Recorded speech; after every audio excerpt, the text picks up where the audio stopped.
thank you all for being here today. It is wonderful to see so many people from across the country and from North Carolina who care about this very important and fundamental issue. I think that this first panel will help you learn a lot. For those of you who are North Carolinians, they will truly need no introduction, but for those of you who aren't, I will introduce them. And in alphabetical order, they are Erin Byrd. Erin is head of Blueprint North Carolina, our state table. She has a long history of being an activist, of putting a great deal of energy into making this a state that people want to live in, and in making sure that minority populations have a seat at the table and a fair shake. Representative Jonathan Jordan comes from Ashe and Watauga counties, and he has been a friend from day one. He joined the General Assembly in 2011 as a freshman and immediately helped us sponsor anti-gerrymandering legislation, redistricting reform. He was a member of the majority party and took a lot of heat from his own party for doing that. He has continued to fight that battle, and he's going to tell us about that. Bob Phillips has been head of Common Cause since 2001, and of the people at this table, probably was the first person to start the redistricting the battle against gerrymandering, the battle for redistricting reform in 2005, and he is still hanging in there and doing it. Under his efforts, Common Cause North Carolina has grown from one staff person, Bob, to 7, and they are involved in a huge number of efforts to end many practices across the state that keep citizens' voices from being heard. Last and definitely not least, Judge Tom Ross. Judge Ross was with the Administrative Office of the Courts after he sat on the bench.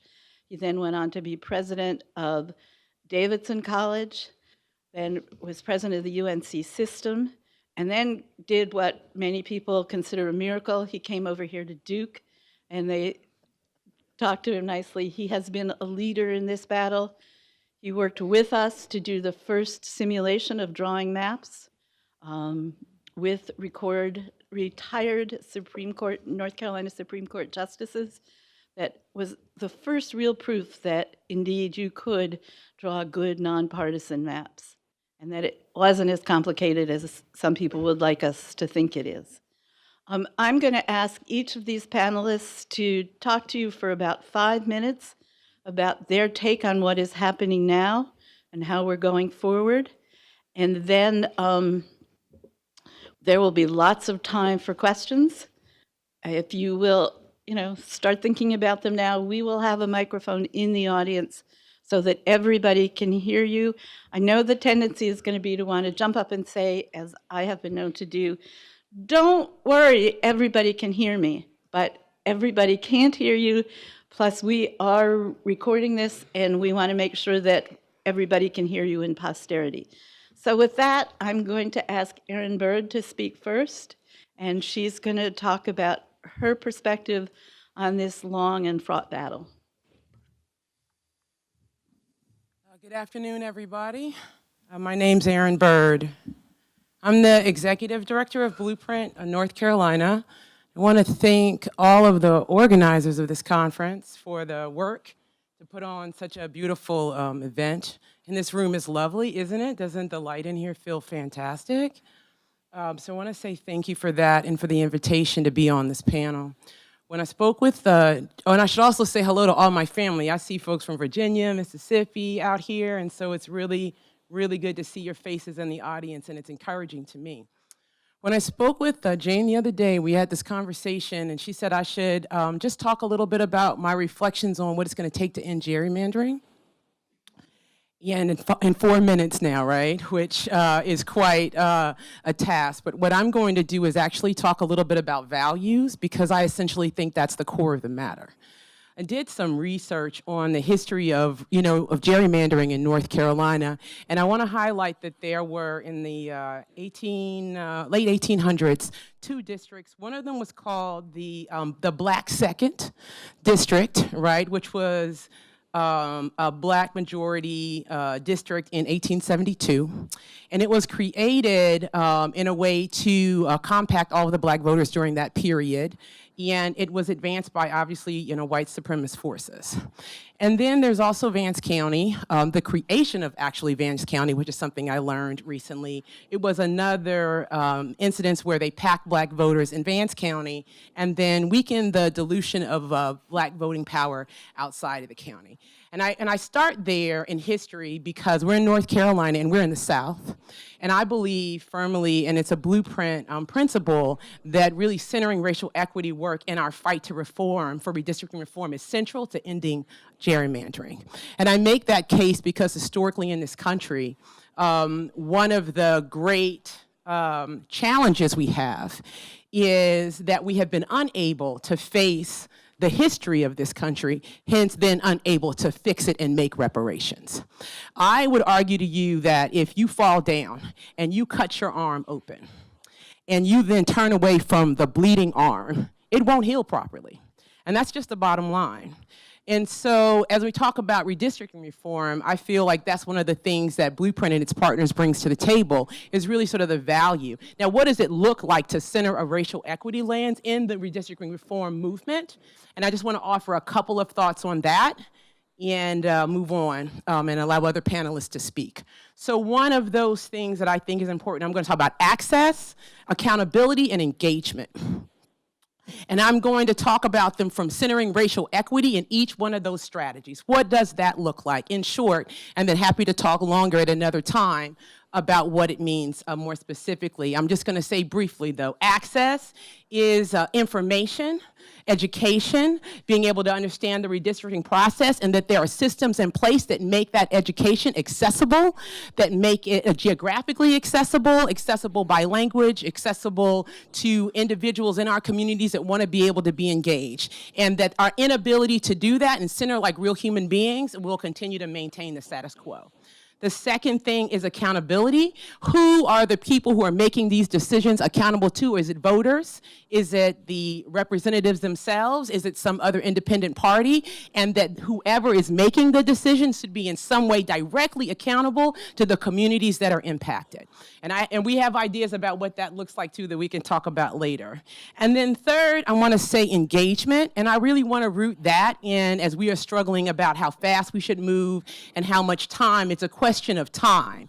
It's a question of providing the adequate time for community members to engage in the process and have feedback loops in multiple iterations. So that means first map drawn, community engagement to see it. Second map drawn, community engagement to be in that process. Community engagement really before the map is drawn in the first place and all the way through the process.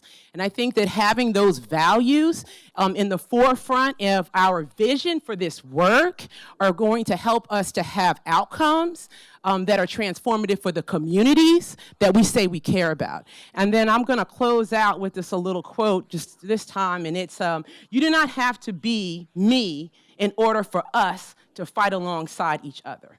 I do not have to be you to recognize that our wars are the same.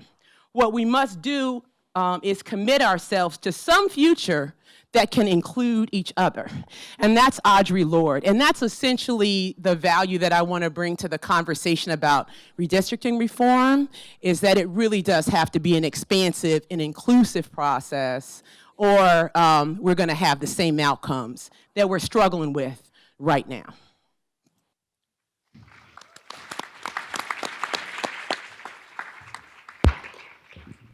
Thank you, Erin. Before I ask Representative Jordan to speak, I want to tell the people who came in that there are chairs at the tables in the front, and no one is going to be concerned if you walk up here and sit down. So please come fill in these seats.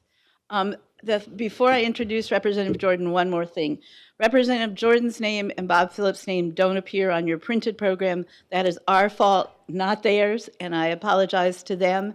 And you all, as you're keeping your notes of the wonderful things you're hearing at this meeting, may want to make sure you write their names in.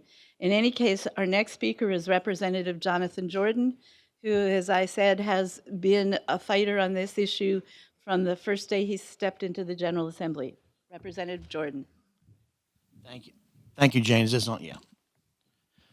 First of all, I need to begin with all of my comments and responses are mine personally. I do not speak for my party. I do not speak for the legislative leadership, anyone but myself. So I will try to be as open and transparent as I can. We do have a lot of litigation going on, so as an attorney, I know that I will be careful of that. But I did want to make that clear. I appreciate the comments that Professor Meyer and Jane mentioned about gerrymandering and how Professor Meyer said the last few years this has really come into being, and of course Bob Phillips has been working on it since about 2005, I think was said. But really, I was involved with this issue probably since 1997 when I became the first research director at the John Locke Foundation, and that's the sort of the conservative side agreeing with the left on this issue of gerrymandering. And I like to find issues like that where we can come together for public policy issues. And so the right thing to do is to do some sort of nonpartisan redistricting, get this out of the political realm as much as we possibly can.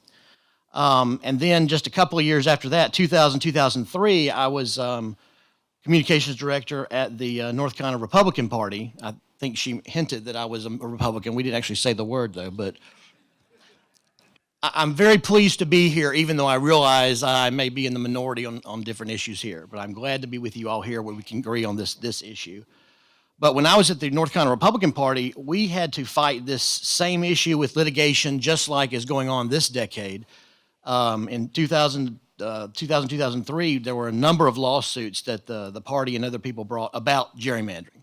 And that's where we got cases like the Stevens case and things like that to get some objective criteria about redistricting in place. But we had to fight similar battles that are going on now, except it's now flipped. So the other side of the aisle is now fighting litigation battles. We were doing that last decade. It's been an issue for many decades, and I'm glad that it's come to the forefront now. Like a number of other issues have now finally come to the forefront. But we were fighting that then, it's going on now, and it's been bothering me for that many years, and that's why I worked on it. Like Jane said, as soon as I got there, I started becoming a primary sponsor on some nonpartisan redistricting bills with my friend Representative McGrady, who was here. Chuck McGrady and I came very close on a number of issues. We don't agree on everything either, do we, Chuck? But we agree on a lot of important things, and that's what makes this interesting. I firmly believe that voters should pick their representatives, their elected officials, as opposed to the other way around. But that's not what seems to be going on, and I wish that could end, and I worked to try to get that while I was in the legislature to get that ended. I think I'll leave some more to answer questions because I'm sure there's some good questions coming up, and I'll just answer at that point. So, thank you.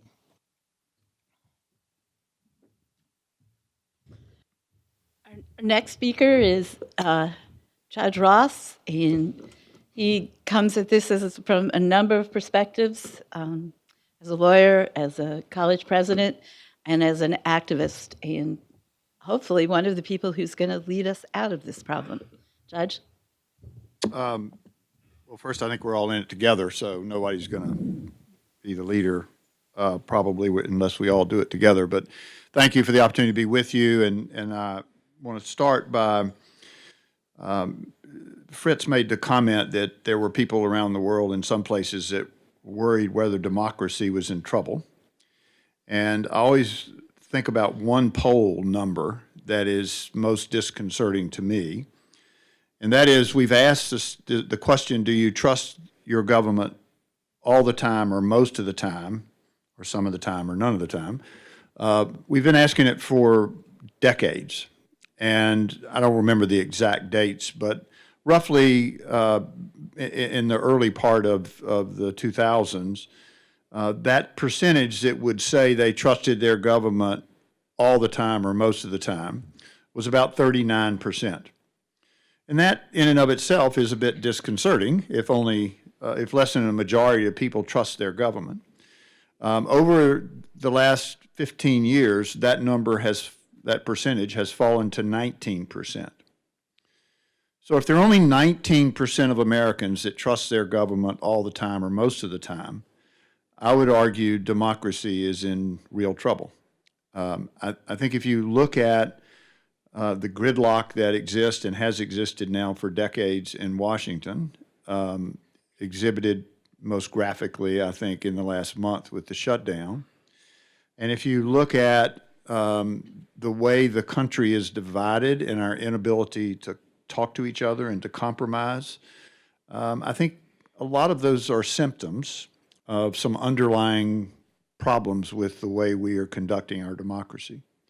One of those underlying problems, I would argue to you, is gerrymandering. And why do I say that? Because gerrymandering, as we have gotten increasingly sophisticated with it, has created more and more safe districts. And what does that mean? Well, it means first that a large segment of the voting population's vote really doesn't matter very much, because the contest for any particular election turns out to be in a primary, not in a general election. So if you're not in the party in control in that district, then your vote probably doesn't mean very much. And if you're an independent, unless you're in a state that allows independents to move around in primaries, then your vote doesn't get a count much either. And that has led to, I think, increasing voter disengagement in our process. There have been some ups and downs. I think 2018 was a pretty good turnout comparatively for a mid-year, but we've seen increasing disengagement over time. Further, I think when you create safe districts, if you're an incumbent in one of those districts, the only thing you worry about is being attacked from your right or from your left, depending on which party you're in. We've even developed a new word called primaried as a result of that dilemma, because that's what people worry about, is getting primaried. And so the biggest concern about that to me is it creates a disincentive for compromise. Because if you compromise, you're going to be criticized by somebody on the extreme of your party for doing something with the other side or for compromising your principles or whatever. And so it's a disincentive. It's not only does it not allow compromise, but it's a disincentive to compromise. And democracy is based on the ability to compromise, to find solutions for problems. So the other big concern I have is that we have enormous numbers of very serious problems in America that are going unaddressed. And if we don't fix our democracy, then we can't fix the climate, we can't fix our infrastructure, we can't fix our tax structures. There are a lot of things we can't fix. And it is going to hurt, it already is hurting our economic competitiveness as a nation. So it seems to me that this is worth the fight to try to fix. There are different ways of approaching it in different states. We saw some great success in the election in 2018 with referendums in states that allow referendums. We don't allow referendums. So we can only do it by a statutory change or by a constitutional amendment. I think it's safe to say, and the political figures who are here on both sides of the aisle can disagree with me, but my sense is the parties don't trust each other very much, and that they're very unlikely to agree on a statute when one party's in control, because that party would then be concerned the other party, if they got in control, would change the statute and go back to the old ways of gerrymandering. So I think that we're in a dilemma, and the answer to the dilemma seems to me to have to be a constitutional amendment. And in North Carolina, it has to be a bipartisan effort, because you cannot do it without both parties. And so we are advocating an organization that Chuck McGrady and I co-chair. It's a bipartisan approach to this problem, because I think that's the only place you can find a solution. We are promoting a constitutional amendment that would set standards for redistricting, what data can be included and used in redistricting, and I think equally importantly, requires a very high level of transparency. Because that's what's needed if you really want to root out gerrymandering. People can always figure out how to game a system a little bit. I think we can reduce how much they can they can game it, but we can stop it only when it's done in the public eye, when we shine the light on what they're doing. And so our organization is focused on trying to fix gerrymandering in that way, and I look forward to talking with you more about the details of it. Thank you.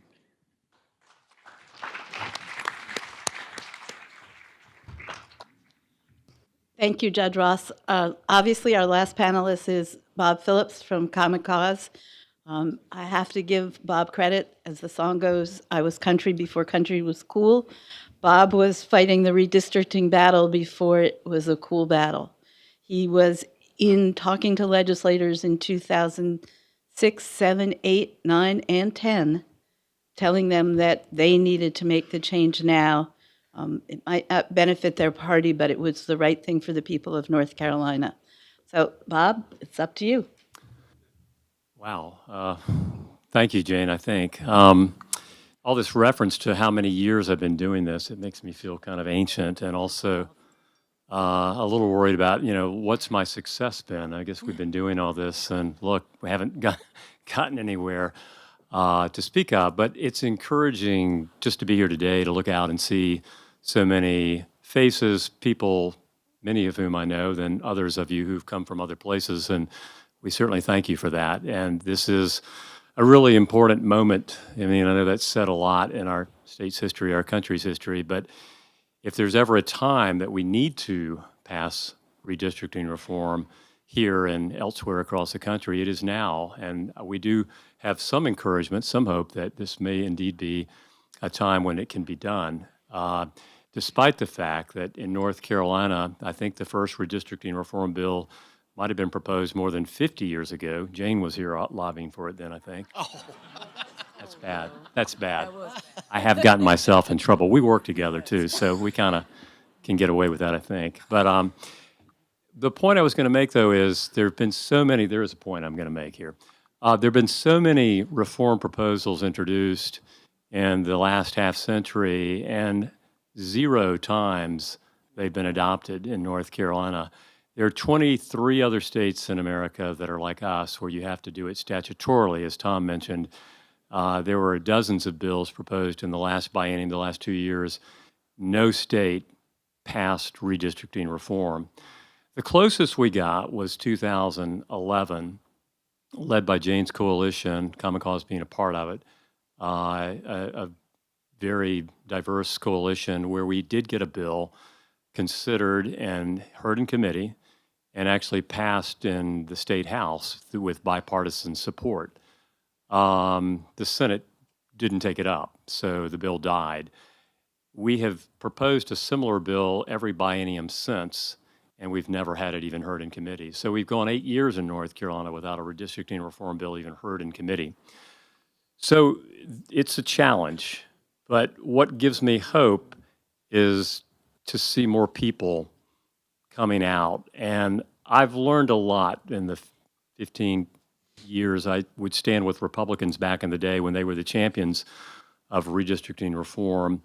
And we didn't talk a lot about the need to be inclusive like we are now. And that's a good thing because we need to have that conversation and we need to make sure that everybody's voice is heard. I mean, that's what gerrymandering does. It shuts the voices of everyone out. But while we are down this path of reform, we need to make sure that we are including everyone's voice and being sensitive about our state's past.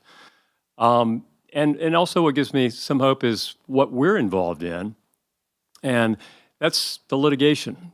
And while we still trying to work with lawmakers to pass reform, we felt no choice but to go the path of also litigation when the map drawers all but admitted that they were partisan gerrymandering or engaging in that.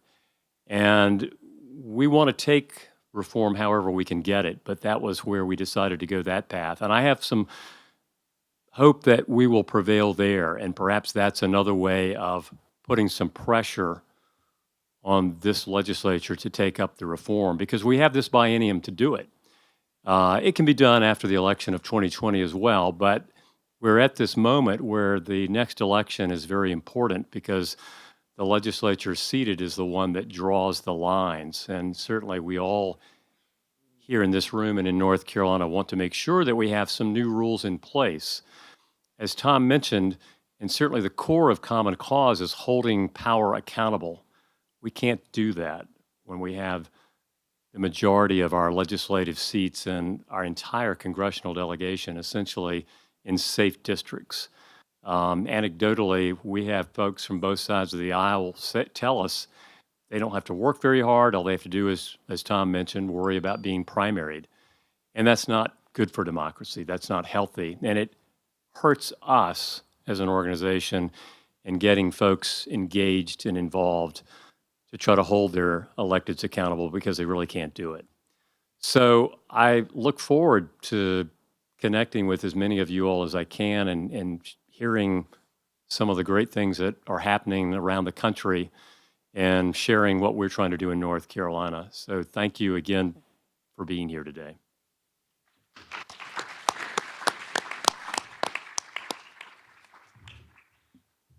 While people frame their questions and we get the mic out so we can go around the room, I want to comment on the fact that there are a number of Duke students here today. So we would encourage you to be the first people to ask questions because many of us here are over 21, but we will be handing this off to you. And this will be your state and your country. So I hope the Duke students will ask questions. I'm going to ask each of the panelists to comment on one question, and then we're going to open it up. And the question for each of you, and we can start with you, Judge Ross, if it's okay, and just say, what are the things that are going to create the climate that are really going to make it possible for us to make this change in the next 2 years? Well, I think there are a number of factors that are coming together in this particular session. And let me start by saying I think the best friend of reform is uncertainty. There has to be a high level of uncertainty in both parties before they're going to do anything. And so I think first, the 2018 election created some level of uncertainty for both parties.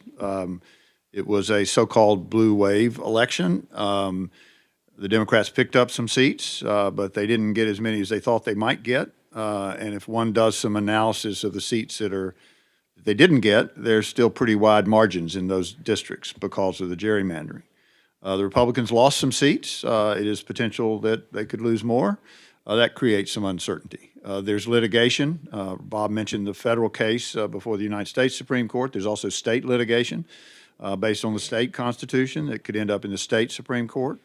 And that could create some uncertainty, I think.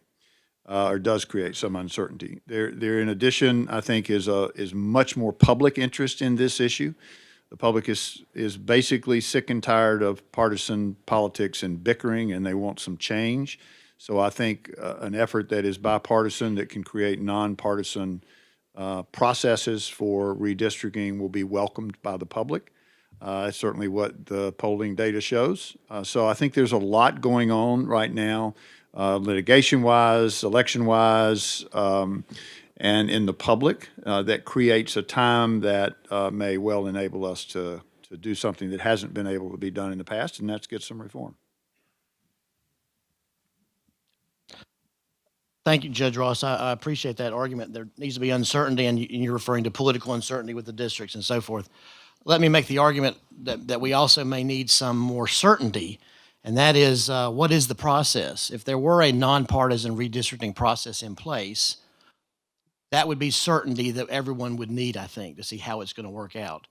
And unfortunately, I'll take a little bit of the opposite side on the litigation. I think that all the litigation, even though we were doing it last decade, is making it kind of a little too uncertain. It's making a lot of conflict. It's creating a lot of issues between the two sides, and I think it's making the two sides kind of dig in and not want to work on this issue because of the litigation going on. I think that if we actually can get a nonpartisan redistricting process in place, we may need to try to find some way, and I don't know if it's even possible. Being an attorney, I don't even know, if we can forestall any litigation for a few years after this process has been in place to kind of see how it works. because based on everything that I've observed this decade with politics, no matter what's put in place, somebody's going to sue on it as soon as it's put in place. And I don't think that's necessarily healthy in this case. We need to kind of put it in place, see how it works for a little while, and then deal with it that way. But so I would sort of take a little bit of the opposite side. We need some more certainty. And I think that if we had some kind of certainty like that, we might be able to get both sides together to come up with a process that they can mutually agree on that's going to be fair and impartial to both sides. Kind of like the social philosopher John Rawls talked about creating a society where the people who created the society didn't know where they would be in that society. They didn't know what place they would have in that society. So therefore, they're going to create something that's very fair to everyone because they don't know where they're going to be in the bottom line of the process. So that's sort of where I stand. I think that if we can work on that, it's gonna help. I don't know that the fighting, people have always been fighting and politically squabbling, and voters have always kind of hated that with politics. I think the level of discourse, though, we've gotten to now is extremely bad. People can't discuss issues now together without heated emotions coming out about where you stand. If you're on the other side, you are somehow evil or have a wrong idea of how society should be. I think a lot of it is we want to get to the same place. It's how do we get there? What's the process we take to get there? And if we could focus on that, we might be in a little better shape. My job is the director of Blueprint, and I organize 58 partners and hundreds of allies. We as a team do that.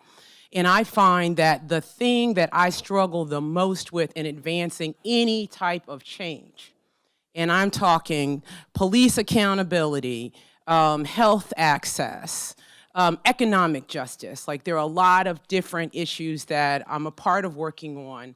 The challenge is that we as the stakeholders cannot get our act together. And what I mean by that is that we're not really clear across those of us who care what we most need and want to stand for and have figured out, and we need to figure out how to get into a real deep level of alignment because we want conditions change for everybody. And I feel that your question was, what can we do to create the climate to make change?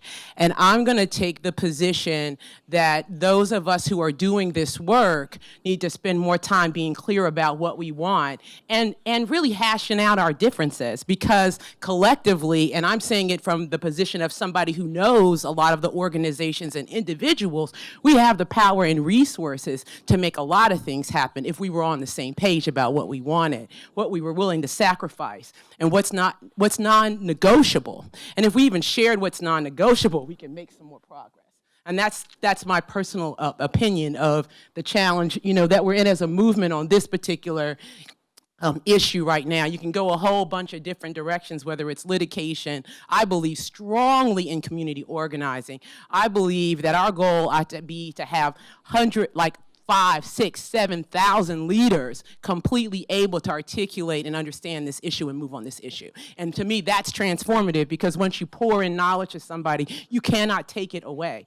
And I also find, as somebody who, I've been in North Carolina since 2000, so was here organizing before 2010 and long after now at this point, is that we as a movement have made voting rights victories, whether that's same-day voter registration, judicial public financing, more early voting sites, more hours, and we win these things. And then we're unable to hold our victories. We're unable to hold them, and they can be dismantled very easily when we lose power, as we're seeing now. And so, in my opinion, a massive amount of resources in community education, engagement, and organizing, and then separately, us as those leaders who are wanting to change conditions for the communities that we care about need to spend some serious time having conversations about what we believe to be necessary and being very clear about what's non-negotiable, so that we can fight together to win these victories for our communities. And I find that we're in too many different camps. And I'm just being honest. And so what I'd like to see is that we really come together. And for me, that means that racial equity is a centerpiece piece of our reform strategy, and we figured out in all the different areas of the reform how that equity piece is showing up and changing conditions. Because if it's excluded, things will remain the same for us, regardless of what reform you advocate for. You know, the people most impacted won't be a part of that process. Hence, it makes little difference to those communities. That's my personal opinion. So I want to say I am speaking for myself. I would agree with what's been said by the other panelists. I think it's sort of an inside-outside strategy.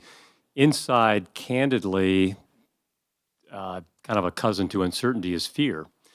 And it is the fear that if you're in the majority party, you may not be next election. And what then might the other party do to you? That's very real, and that's a conversation to have. Wished it was more of do this because it's the right thing to do, but unfortunately that conversation doesn't always resonate over on Jones Street, and I say that respectfully. I mean, it's just the way it is. It was the way it when the Democrats were in control, and certainly now the current majority party. But on the outside, and to kind of tap into what Erin is saying, it's for us to connect the dots. We talk in North Carolina about our brand, and those of us who've been here for a while can take pride in some of the things that this state has done very well, and then we worry about what is happening to the brand, what is happening to higher education. We're here at Duke University, but 8 miles away is another institution of higher learning where I matriculated, and it's kind of hard to be here basketball season, but anyhow, we worry about what's happening to higher education in North Carolina, and we talk about issues like affordable housing and affordable health care and police accountability and all the issues. And you all out here, you have an issue that you're most passionate about, and it's connecting the dots to the issue of gerrymandering, because it is a connection. And that's what we need to do a better job of, to help folks understand that when they can help us resolve the issue of gerrymandering and end it, we can do a better job in addressing all these many other issues we care about. And that's kind of the outside strategy. Again, I'm hopeful. I guess I always try to remain optimistic that we have a chance to do it in the next couple of years. Okay, now is your turn. If you've got questions, raise your hand, and someone will get to you with a microphone. Got a question right here. Yep, here comes Keisha. Can you squeeze in there, Keisha?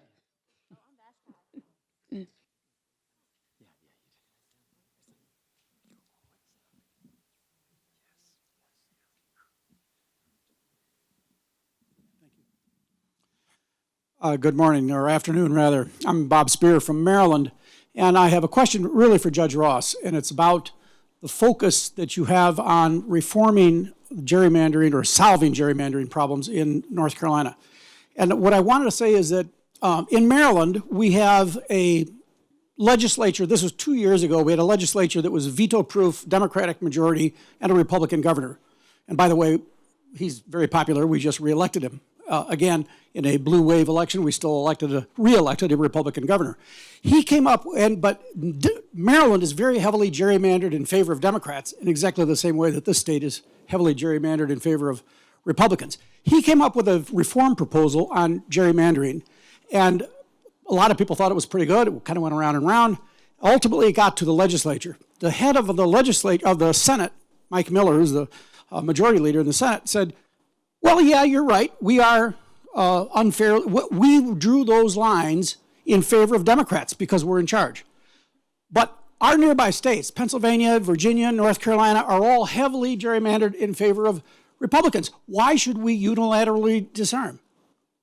And that's basically the argument. So I would say to you, why not focus on, Congress has the authority to solve this for all the states. Congress has the Article I responsibility, if they choose to write the rules for elections.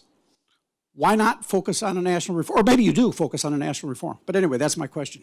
I mean, it's a good question, and I think Congressman Price will be here, I guess, this afternoon to talk a little bit about what the view is in Congress. I guess the flippant answer would be we can't even keep the government open with the Congress we have, so how the hell are we going to fix this problem? But that would be a little unfair to say, I think. But it's true to a certain extent. You know, I think the problem with gerrymandering is it has created this divide where people can't communicate, and it's a problem. And it is possible to have a national solution, and there's a group, I think, that is working on that. You may be part of it, I don't know, that is working on a congressional solution. Traditionally, election laws have been dealt with in the states. They're handled differently, and I think that's in many ways appropriate. I think it is more likely over time to get reform state by state than it is to see it happen on a national level, at least initially. You know, if there's enough momentum in enough states, maybe it would be easier to get the Congress to act. But, you know, I grew up in North Carolina, and I have lived and voted in this state my entire life. You know, I've worked other places. I work in New York now, but, you know, I care a great deal about this state, so my focus is on this state right now. And, you know, that's why I'm looking at it from a state level approach. The other issue I would say with the congressional solution is there are a number of states that have already taken steps around reform. You know, for last time, but before that, California, Arizona, other states, Iowa's had an advisory plan for years.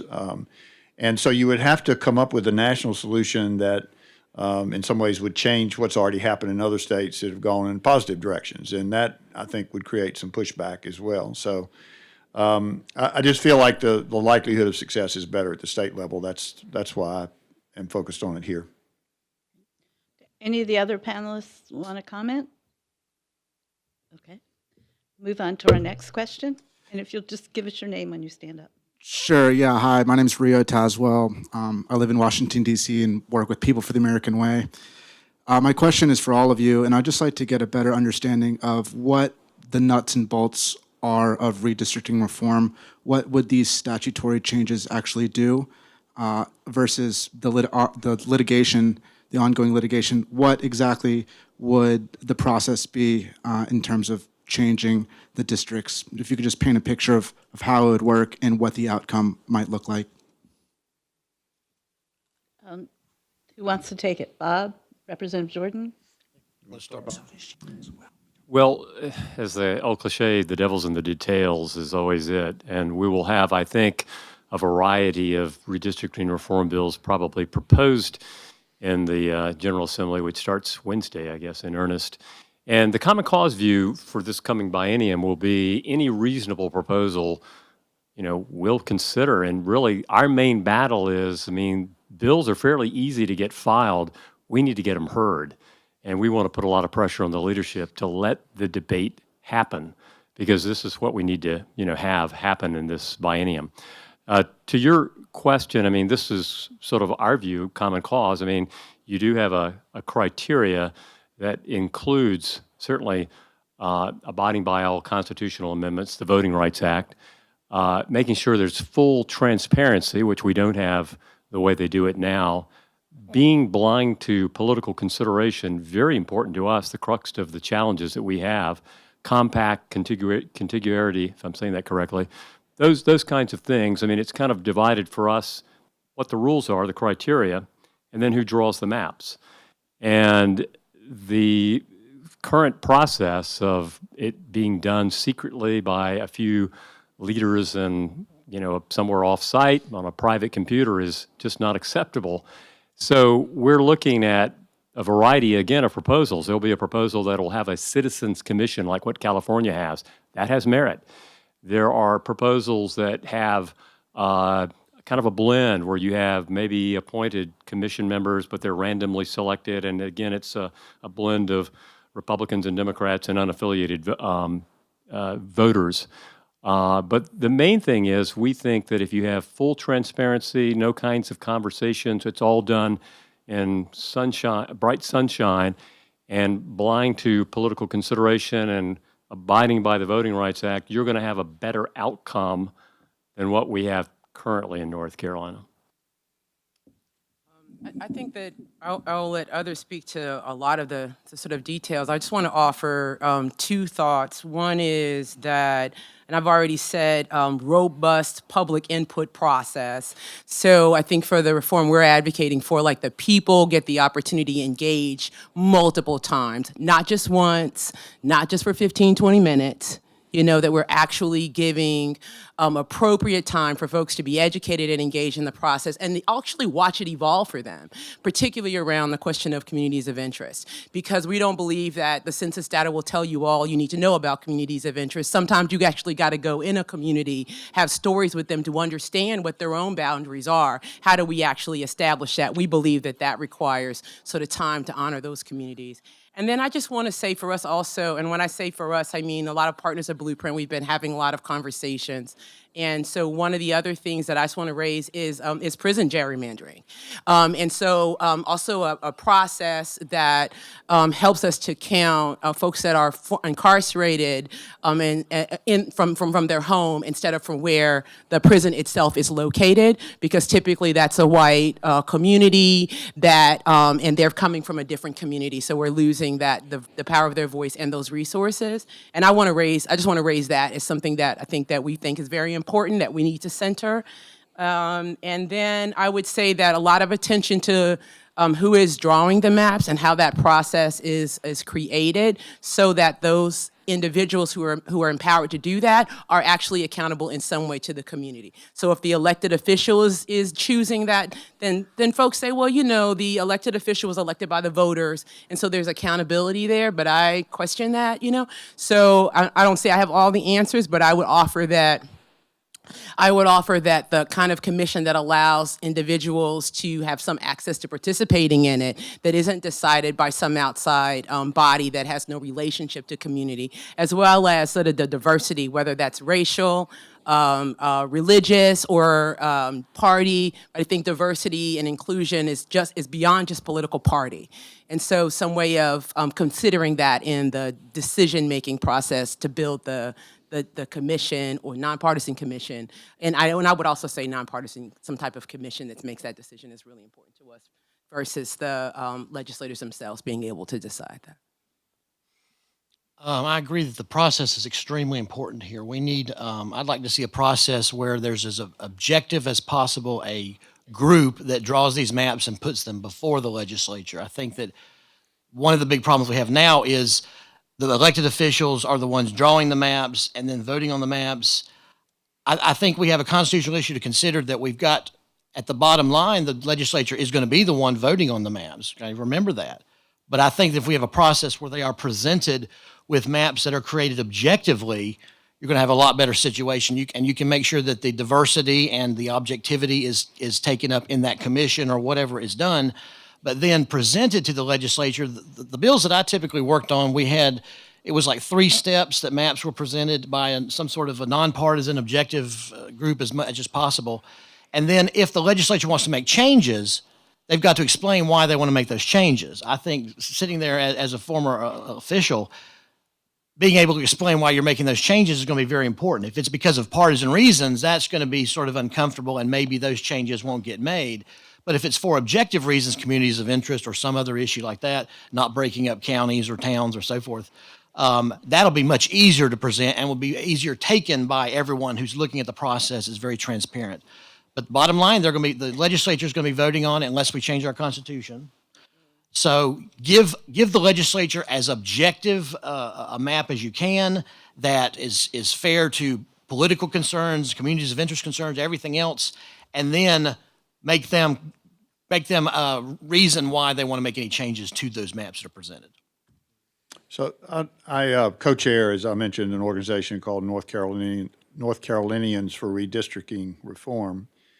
And I think where our thinking is that you, in a constitutional amendment, what's most important is to establish the standards and the criteria for redistricting, with a particular focus on what data can be considered, but also to be certain that we're clear about what the rules are, and that is accompanied by a constitutionally required process that is transparent.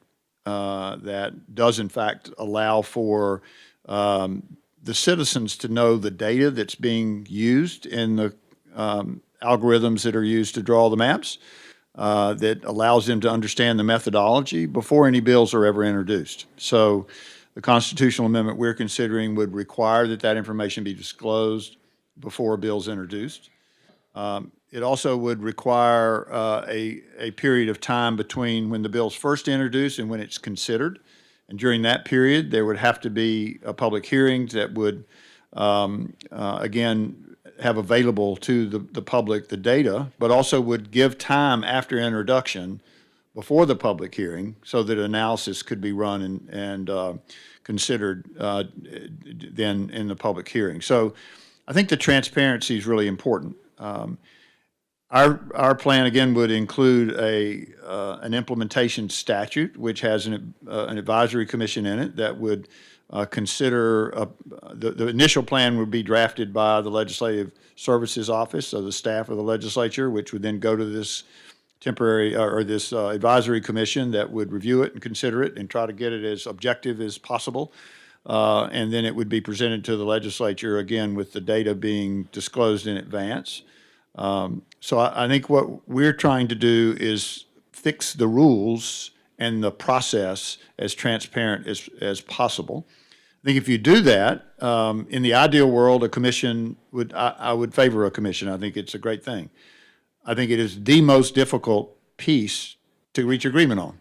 And as a result, I think if you become wedded to a commission as the only solution, the likelihood of reform declines remarkably because it's so hard to reach agreement. And in this state, you know, frankly, we've been through just recently an interesting process with our Board of Elections, and it has left, I think, a pretty sour taste in the mouths of a lot of people in both parties. And so the idea that they're all of a sudden going to rise up and come together to create a commission that is truly independent is going to be difficult, because I think they question whether that's even possible. So I think the question of who draws the maps is important, but I think it's not nearly as significant as what the rules are. And in terms of data, we not only restrict the use of political history and political registration information, but any other data that can be used to determine how people vote, because I think you have to worry about so-called proxy data. Data that you can get from Facebook or lots of other places. They clearly have sold it in the past and might again. And so I think you have to worry about that kind of data. So again, the transparency is important to say what data are you using and what is your methodology, but also to prohibit the kinds of data that could classify how people vote so that we can truly be as close to nonpartisan as possible. The constitutional amendment would also require that you continue to comply with the Voting Rights Act and all other constitutional provisions that we now have in place. So that's the approach we're taking. We agree completely with Common Cause that any reasonable reform that makes things better is something we are likely to be in favor of. Okay, thank you, Judge Ross. We have about 15 minutes left.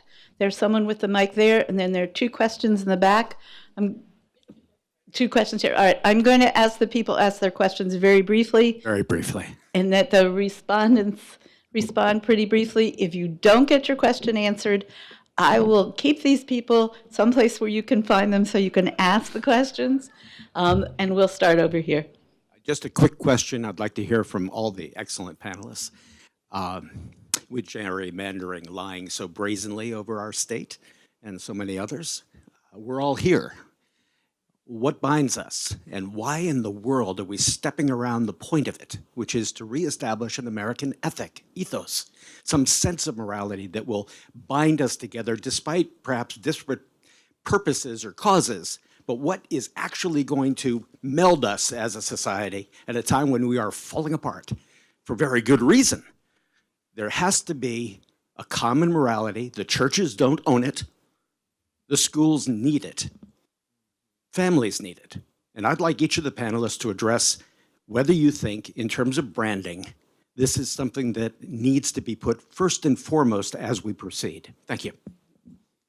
Well, I'm happy to start because I'll tell you, I think this is key to democracy.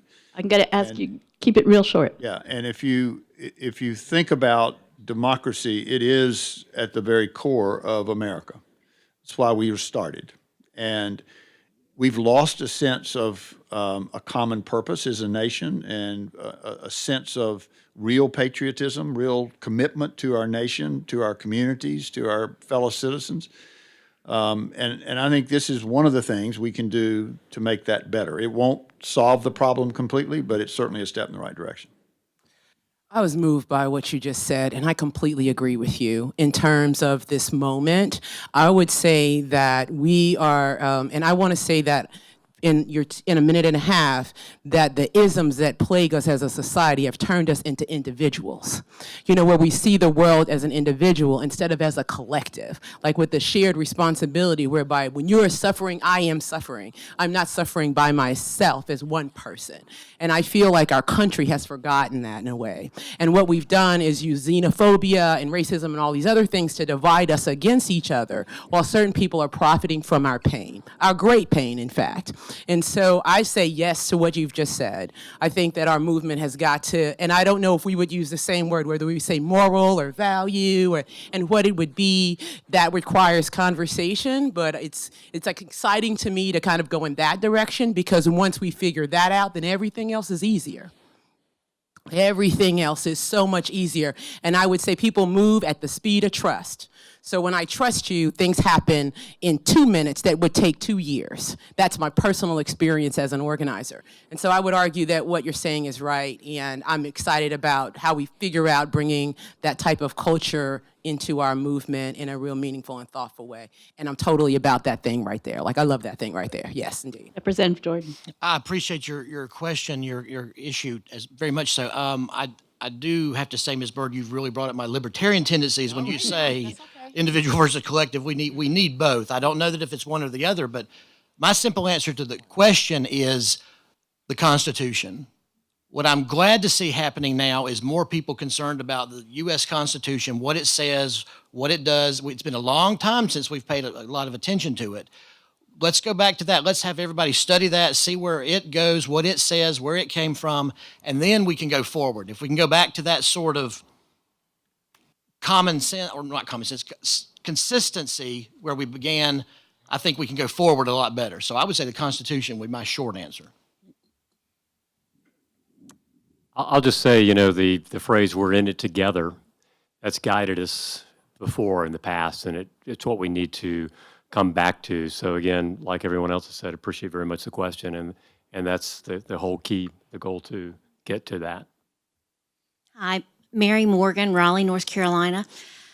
How do you think, should the U.S. Supreme Court decide that partisan gerrymandering is unconstitutional with the Common Cause North Carolina lawsuit and the Maryland lawsuit, how do you think that will affect redistricting in North Carolina if the legislature doesn't pass reform? I mean, will it fix it, or will it just be an invitation for more lawsuits, one right after another? I'm going to defer to the judge. Yeah. The two lawyers Yeah, at the end. so, you know, I think it's a great question. Litigation, I do not believe, will solve the problem long-term, and it will lead to additional litigation. I don't believe you'll find the Supreme Court of North Carolina or the Supreme Court of the United States set down some really clear blue line, bright line, whatever you want to call it, that defines what is or isn't gerrymandering, or what is or isn't extreme gerrymandering. That's not what they're likely to come down with. They may come down with the proposition, I think probably the most we could hope they'll do is say that extreme gerrymandering can be unconstitutional in certain circumstances. They may say it is in the North Carolina case or the Maryland case, or not. We don't know, but there's still going to be lots of room for fighting of what really is extreme gerrymandering. And so I think it is helpful if the Supreme Court will tackle the issue. It's an important issue to democracy. They shouldn't walk away from it, in my view. But I don't think it's a solution in and of itself. The point was made about litigation. In North Carolina, in 4 of the last 5 decades, we have litigated from beginning to end. In this decade, we've had 4 elections all conducted in unconstitutional districts. That's not democracy. We lead the country in litigation. I agree with exactly what the judge was saying. The litigation will not solve that. The U.S. Supreme Court, I mean, if they would take a bright line test, it might help, but it's not going to solve the issue. I mean, let's think realistically. Is there any issue the U.S. Supreme Court has really totally solved without the country already kind of coming together? And I don't know if I should bring up anything controversial, but let's look at the early 70s. Is abortion less controversial because the Supreme Court ruled something very strongly? No, because people have lots of issues and ideas on it. So they can't solve the issue for us. We're going to have to solve that as a populace, as a population, issues like that to come together, because as long as there are really extreme sides and we're fighting over different things, Supreme Court can't answer the question. We're going to take one last question. Before I do that, I want to recognize Representative Pricey Harrison, who's in the back of the room, and thank her as all the others for being here. Your question. My question has to do with the role of money in all of this, and I'm thinking at the state level and at the national level. I have spent a lot of time at the North Carolina General Assembly, and it's my understanding that in the past and in the present, no matter what party you work for, the leadership of your party has a lot of control of the purse strings, and they have the ability to reward or punish you monetarily because of your vote on particular issues. How can we minimize that, both parties? And then there's also the role of dark money coming into our state and trying to promote values that are from others rather than from within. Okay, I'm going to ask Bob, Representative Jordan to start, and then Erin and Judge Ross to answer, and we'll do it quickly. Money in politics is, equal to the gerrymandering as far as the corroding our democracy, and obviously it's an issue that Common Cause has worked on many years, and North Carolina was the first state in America to have full voluntary public financing for our appellate judges. Very successful program. It created the most diverse appellate court that we've ever seen in North Carolina. It was working, and yet it got taken away from us in part by Citizens United, and then of course in the 2013 monster voter election bill, as we call it, they eliminated that program. We've got to address that. And Citizens United has sort of made it harder. I think the thing we can really push for is sunshine, as you referenced, dark money, knowing where the money comes from, who's behind it, and why. And certainly that's something, we're advocating for. Representative Jordan? Yes, money in politics, that would be a conference as big as this one and ready for much more discussion. Theoretically, you're exactly right. That can be done. I've not personally experienced that in my 5 campaigns and with my leadership. And I mean, I'm not sure. I've gone with them and against them on different things. So that is theoretical. But if you look at the campaigns that I've been involved with, the amount of money spent on each side did not determine who won. It differed. I mean, so it was other things going on, which is good. But I don't know what the answer is. I wish I did know what the answer is. Money will always be involved because you've got to get your message out somehow. So it's there. We're going to have to deal with it in some way. And I'm sorry, I don't have the answer for it.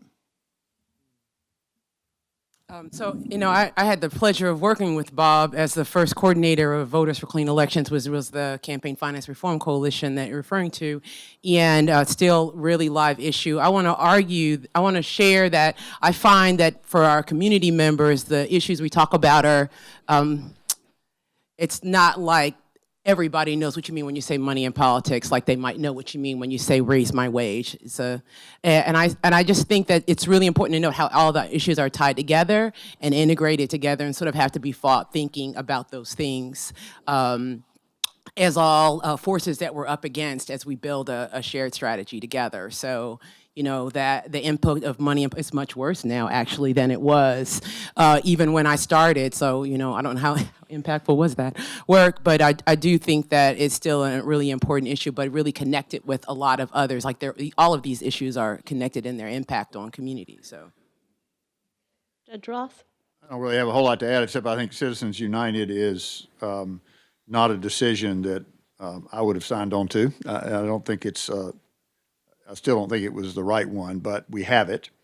And so the money in politics is a serious issue in America, and it's a serious challenge to a successful democracy. It is not as easily remedied by the voters as I think gerrymandering is, because in gerrymandering in a referendum state, the voters can do it on their own. Even in our state, it can be done by encouraging our leadership to do it. Citizens United is a national problem that's a court decision, so it would take either a federal constitutional amendment or a new Supreme Court decision to get that decision overturned, and unless you can get it dealt with, then I think you're going to continue to have problems. There are some things we can do around transparency and limitations, which we need to do, but have been unsuccessful so far in happening. And that can be done at a state level, some of it. Obviously, there are a lot more questions, and as I said, these people will be available for you to talk to them one-on-one. A number of them are on other panels, and there will be other answers. For those of you who are North Carolinians and want to come help pressure the General Assembly, I would urge you to go to the Fair Maps Pledge, which tells you how people whom you've elected to the General Assembly stand on this issue. We'll make sure that we repeat that a few times. It is my understanding that National Common Cause will be doing that across the country in the near future. And with that, I want to thank our panelists for answering some tough questions and giving us some good answers. And I'm going to turn it back over to Fritz.